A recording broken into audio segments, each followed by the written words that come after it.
Just making a quick video talking about DC and AC efficiency. So this is something I've kind of seen a lot lately in a lot of these reviews that we see on YouTube of these power stations, right? They do this test where they'll actually test, drain the battery down, the whole capacity, DC and then do an AC and then do a comparison, right?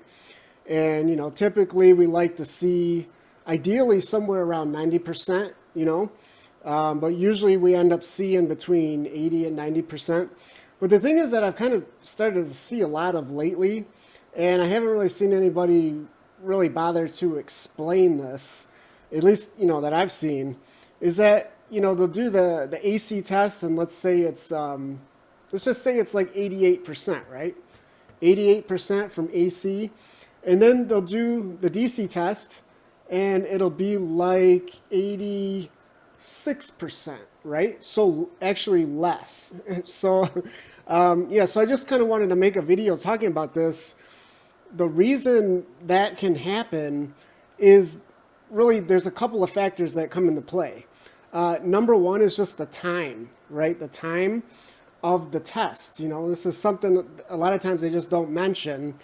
A lot of times if you do let's say even like an 8 amp DC test, so, at around 12 volts, it's going to be somewhere around 100 watts, right? I think that's a reasonable amount. I mean, some of these YouTubers, it'll even be higher than that. They'll just push it all the way to like 10 amps, right? So, but let's just even say 8 amps, so it's still going to be on like a 1,000 watt-hour battery. I think that's kind of like just a good size to use for this to talk about in this video, because it's just kind of middle of the road. So that's 100 watts, 12 volts, 8 amps. It's going to be somewhere around 100 watts. And a 1,000 watt-hour battery, that's 10 hours, right? That's 10 hours. So the time is a big factor here. And then, they'll do the AC test, and they'll do something like, 500 watts, right? A little, a heater on low or something, heat gun, hair dryer, something on low. They'll do somewhere around 500 watts. And so if you got a 1,000 watt-hour battery, that's going to be 2 hours at the most, right? So the thing is, you got to remember is that, anytime you're outputting power, whether it's AC or DC, there's conversion losses, right? So it's actually using some of the battery's power to, convert, and you have to convert either way, too. A lot of people think DC, there's no conversion, but you do have to convert it, because the battery's voltage is not the exact voltage that the DC is outputting. It almost never is. Now, I'm going to talk about, you can get close, right? Depending on which power station you have. If you have something like a lot of the EcoFlow Delta models, these actually run very high. It's something around 50 volts that the battery's normally at, the battery itself. So if you're, actually, I don't even want to get into this right now. We're going to come back to that. I don't want to get too sidetracked here. But anyways, so there's always conversion losses, whether you're doing AC or DC. And obviously, if you're converting, electricity for 10 hours versus 2 hours, there's just, there's a lot more conversion going on there, right? So there's just a lot more power loss. So, the whole point of this, what I'm trying to get to is that, imagine if they did the same exact load with the AC, right? Let's say they did a 100 watt load with AC, to match the 100 watt load that they're doing with DC. Guess what? Guess what? You're going to have that inverter running for 10 hours. It's going to use a ton of power, right? I mean, you would probably be lucky to see something around 70%, right? It might even be lower than that. So in other words, if the test was identical, between AC and DC, you would actually see that the DC's the numbers would just be far superior. It would just be much higher for DC than AC. But for whatever reason, a lot of the YouTubers just don't do it that way, right? I mean, obviously it's faster. You know, if you're doing the test, it's obviously faster to do it at a higher wattage, and you can with AC, right? So that's one reason. Another reason is, you know, honestly, if you're using AC, you probably are using a higher load, right? You're probably using an appliance that uses more power, right? So in that way, it kind of makes sense. But still, you know, the number at the end of the day doesn't always make sense, right? So basically, if it was an equal load, you know, the DC would be way more efficient. So I'm just making this video. It's like a good reminder, like try to use DC whenever you can. It's going to be more efficient. It's going to use less power. You're going to get longer run times out of it. Guaranteed, you know, guaranteed, even though, like I said, some of the tests, the numbers that you see on YouTube, you might not think that, right? So yeah, I just wanted to kind of clarify that in this video.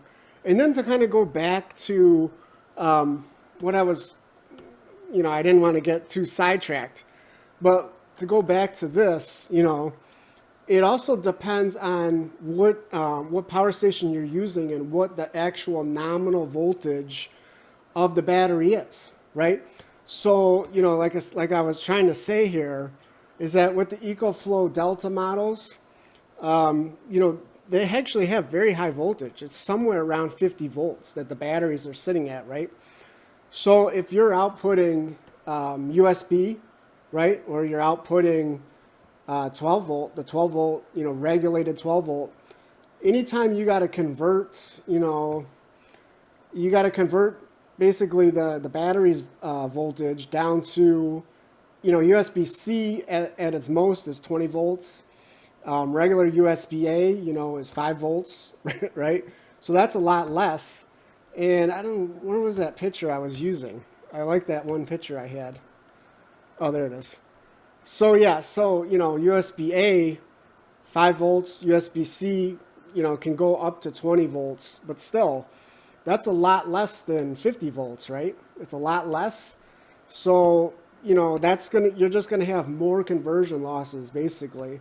So that's just one thing to note too. You know, in this case, it's still gonna be more efficient than AC, right? As we talked about, if you did like an equal test.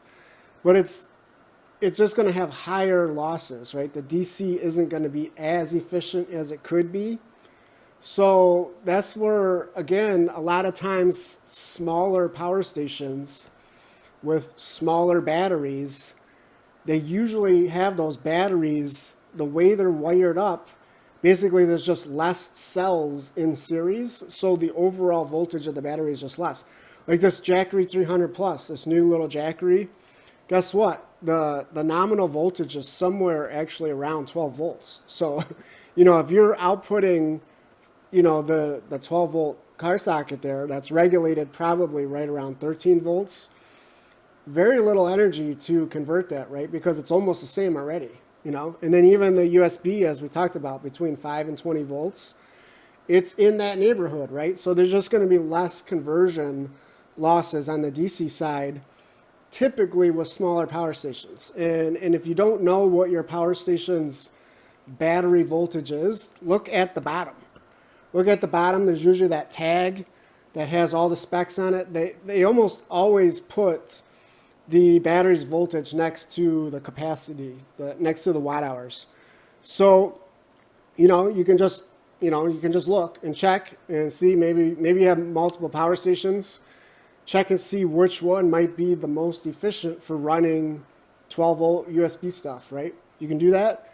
But, you know, still, like I said, at the end of the day, just DC is always going to be more efficient than AC. You know, it just is, you know, because the inverter, you know, as I talk about in a lot of my videos, the inverter just uses a ton of power as soon as you press that button, right? A lot of these power stations, the screen here, you know, it doesn't actually tell you that the inverter is using power when it's on, right? So, you know, it'll just say 0 watts output, you know, like it's no big deal, right? But in reality, it's using like between 10 and 20 watts probably for the inverter. Just, you know, like I said, just having that button, you just press the button and the inverter's on and you're consuming that power. Then if you have a real big power station, you know, with like a 3,000 watt inverter, it's going to be more like 30 watts, you know, maybe 40 watts, you know, not even doing anything. So again, just, you know, go for DC. It's another reason why like a DC fridge is just a really good thing to have. Because, you know, yes, you can power a regular fridge with your inverter, but most of the time the fridge isn't even going to be on. You know, you'll have to leave that inverter on. So you're just going to be wasting a lot of power. And DC refrigerators are pretty cheap, and they just have a better design as well too, because the door's on top, right? It's not on the side, so you know the cold air doesn't just, you know, fall out as soon as you open the door. So yeah, I mean, just, you know, stuff like that. As far as staying warm, you know, heated blanket for the car that's designed for the car with the DC socket. You'll be able to, even with a small power station, you get a ton of runtime out of that, right? So that's kind of like the number one thing I always recommend for trying to stay warm with these power stations. And that's it. I mean, that's all I wanted to talk about here. I could keep going on, but I don't want to. I want to keep this short, somewhat short. So yeah, just hopefully you found this this helpful, right? And yeah, so thanks for watching.